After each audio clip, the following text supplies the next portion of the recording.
Looms before city leaders in Lynnwood tonight that could bring an end to a controversial surveillance program. The city council will vote on whether to terminate its contract with Flock Safety after learning that federal authorities tapped into the system for immigration enforcement. KOMO's Joel Moreno's live in Lynnwood with a look at what the cameras were intended to do. Joel? Oh, Mary, this was meant to be a crime-fighting tool to help police. Now, though, these cameras, they are turned off, and the question is whether they will ever come back on. Lynnwood is known to many as a major shopping hub, and with that comes retail crime and problems with car theft. That's what this network of cameras is supposed to help address. I think it's probably a good thing just to help people stay safe, I guess. But in addition to identifying stolen cars and developing leads on other crimes, these cameras were also being accessed in some instances by federal immigration authorities. We were being pinged from across the country to the tune of, I believe, thousands of times, alongside any other jurisdictions, via a small back door that we just were not aware of.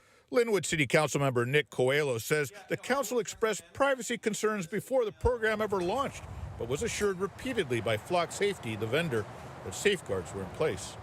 I feel like there is a kind of gap between the trust level of Flock and the city's council, as well as the general public.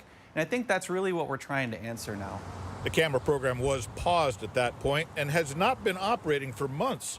Now the council is considering the next step of potentially terminating the contract with Flock Safety. If it's doing good to fight crime, then yeah, but if they're using it to find immigrants, then no, don't do that.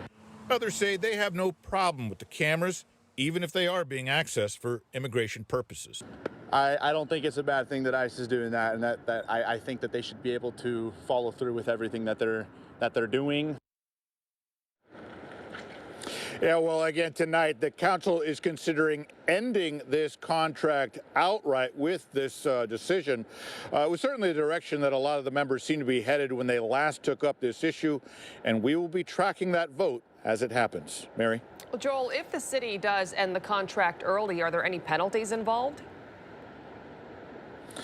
So they potentially would have to pay back some of the money that they used. It came from a grant, and they might have to reimburse that grant funder for part or maybe all of the money.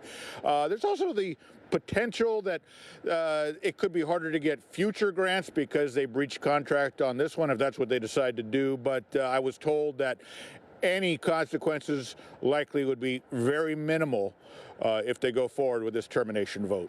Mary? Joel, thank you. Developing now.